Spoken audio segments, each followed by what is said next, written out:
Bonjour à toutes et à tous, je suis TSR. Je vous présente Clove de la République à l'Ordre, tome 1, chapitre 10.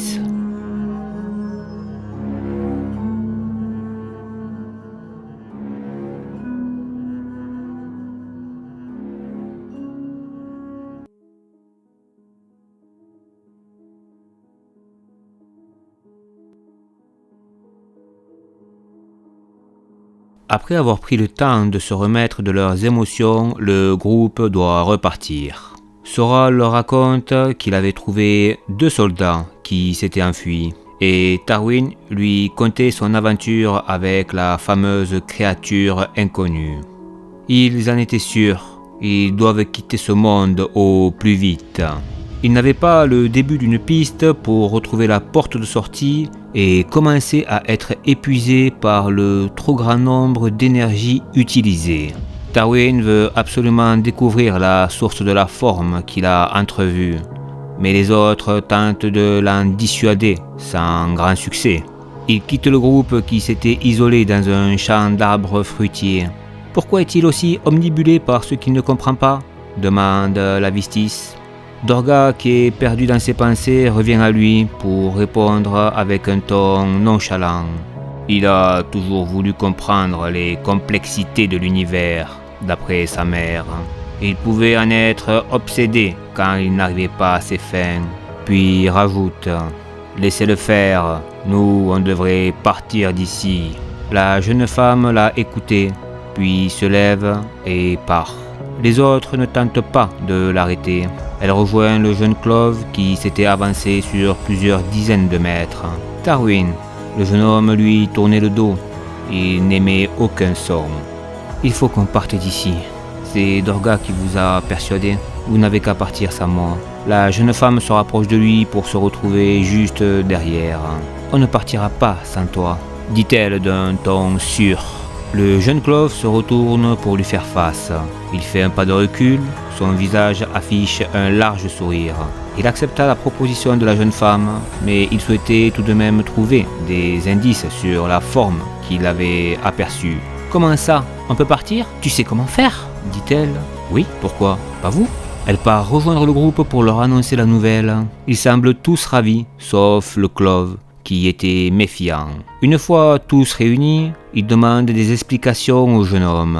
Il s'était rappelé des écrits que comptait Biral Solval dans son manuel « La survie en terre inconnue ». Selon l'aventurier qui avait visité ce monde, il s'était étonné de ne pas avoir trouvé de montagne ou de pic culminant à plus de 1500 mètres d'altitude.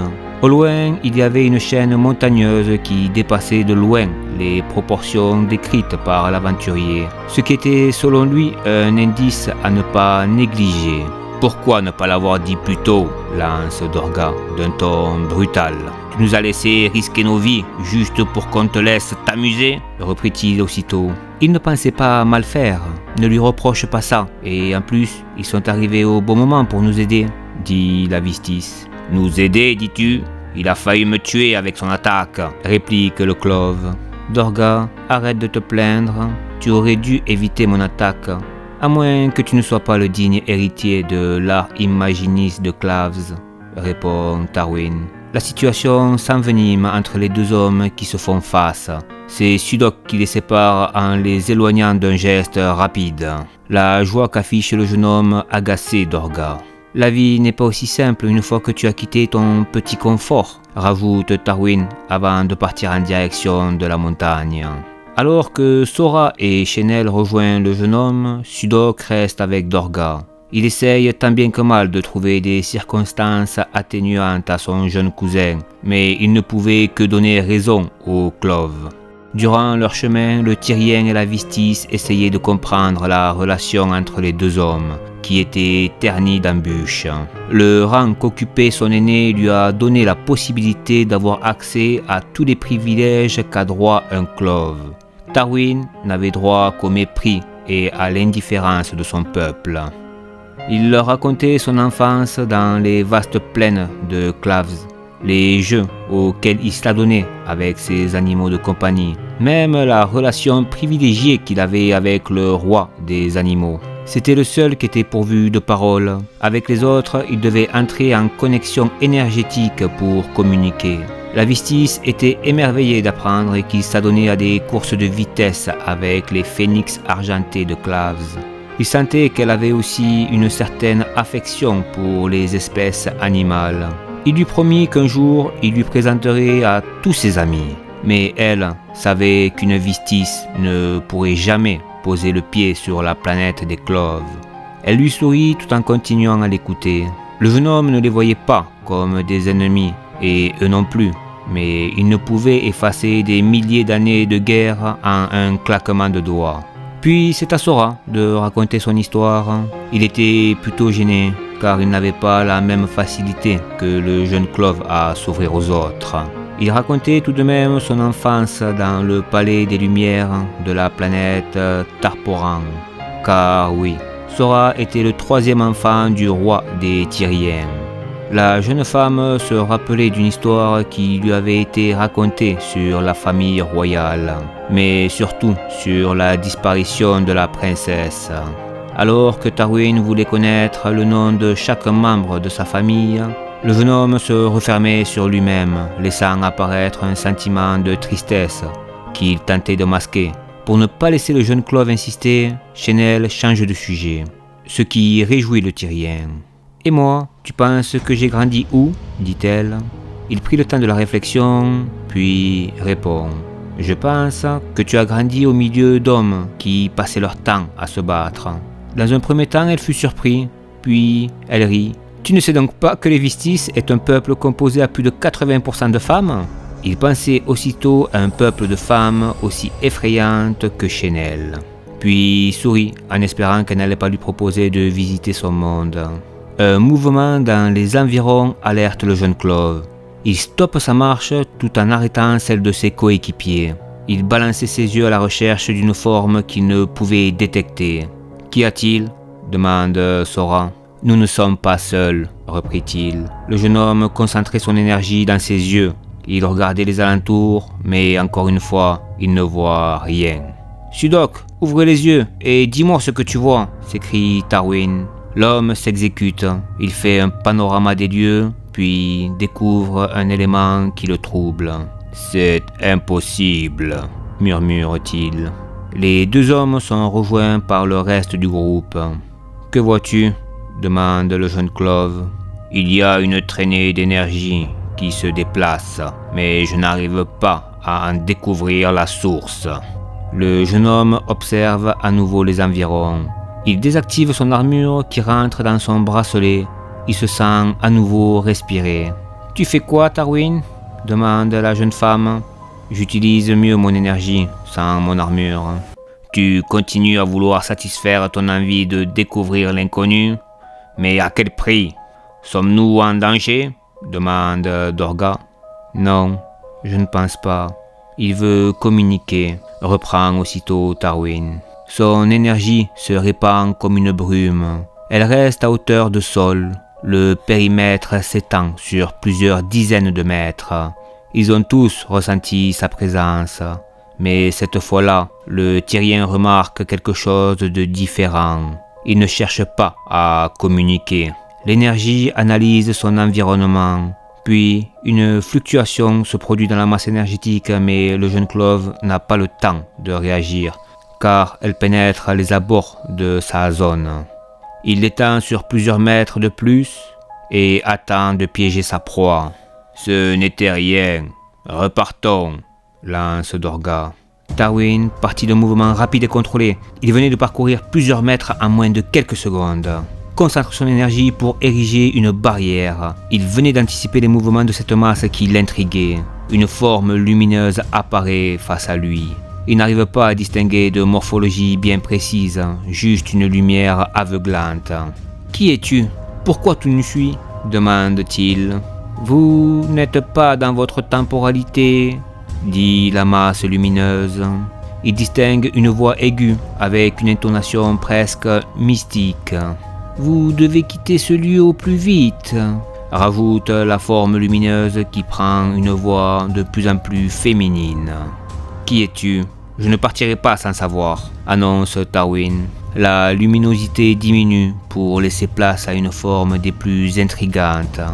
Si la créature a un visage, alors elle se représente sous la forme d'une sphère qui est entourée de mèches qui planent tout autour de cette dernière.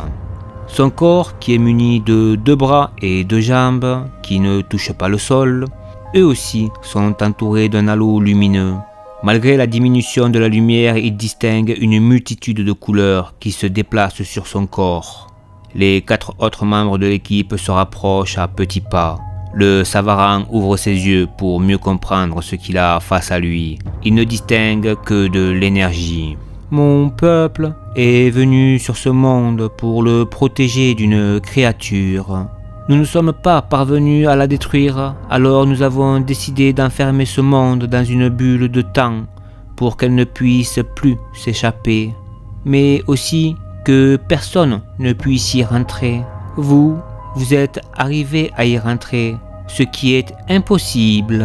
Cela ne peut signifier qu'une seule chose. Nous avons échoué. De quoi parlez-vous ? Cette planète a disparu au début de la guerre. Maintenant que la guerre est terminée, vous devriez demander de l'aide pour vous débarrasser de cette créature, lance la Vistis. La masse lumineuse prend le temps d'assimiler les paroles de la jeune femme. Non, la guerre n'est pas finie, car cette créature est le serviteur du dieu noir, dit-elle. Ils sont tous stupéfiés par cette annonce. C'est quoi ça, le dieu noir ? Notre adversaire était le dictateur Barca, relance Sora. Non, il n'était qu'un pion au service du dieu noir. Si, comme vous le dites, la guerre est finie, sachez qu'il ne s'agit que d'une accalmie. Il a bien des serviteurs dans l'univers et ne compte pas rester enfermé. J'appartiens au peuple des Tachyonites et je m'appelle Tidjisru. Vous en saurez plus sur nous et notre cause que nous défendons en allant voir Corluc Clove. Il me connaît et il saura quoi faire. Corluc est mort il y a déjà plusieurs années, répond Tarwin. Vous devriez retrouver mon peuple. Nous ne sommes plus beaucoup, mais ils sauront quoi faire. Maintenant, partez, je vais retenir la créature. Avant qu'elle ne finisse sa phrase, le hurlement de la bête se fait à nouveau entendre. Le groupe part sans réfléchir vers la montagne. Quant à Tarwin, il adresse un dernier sourire à la créature, puis s'envole pour rejoindre ses coéquipiers. Il aura fallu peu de temps pour arriver au pied du mont. C'est Sudok qui menait le groupe grâce à sa vision. Il trouve l'ouverture dans la roche qui n'était qu'un hologramme. Un couloir les menait vers une pièce avec une porte en métal. Il l'ouvre, une lumière intense se tenait derrière cette dernière. Sudok, Sora et Dorga la franchissent. Quand les 2 autres s'apprêtent à passer le pas de la porte, le grognement de la bête se fait entendre. Elle venait d'entrer dans le couloir. Le jeune homme s'arrête. Il observe la fin du couloir où commençait à se dessiner une ombre massive. Des tintements de verre se font entendre, ainsi que des pas lourds. Un grognement grave résonne. « Tarwin, tu fais quoi ?» demande Chenel. « Je veux voir à quoi il ressemble, » répond-il. Alors que la masse arrive aux abords de la pièce, Tarwin sent son corps propulsé en arrière. La jeune femme l'a agrippé pour l'amener de l'autre côté de la porte. Il tente de se défaire des liens, mais une fois l'encadrement passé, ils sont propulsés au sol, glissant sur quelques mètres. Ils étaient entourés de soldats de l'élite galactique. « Fermez la porte !» s'écrie Chenel. « Non !» protesta le Clove, mais la porte se ferme aussitôt. Les 2 soldats tombent au sol. Lui était dépité, elle satisfaite. « On y est arrivé !» dit-elle en lâchant un souffle de réussite.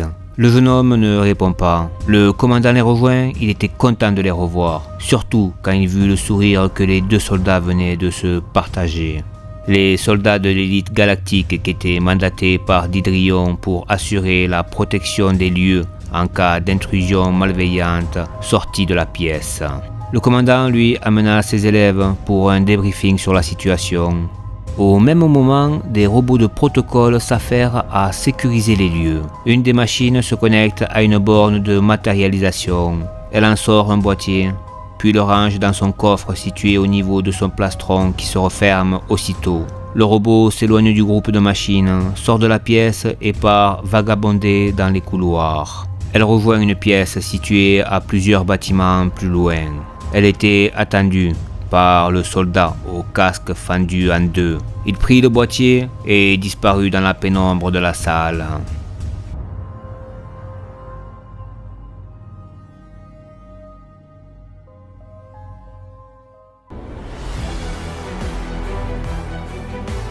C'était TSR.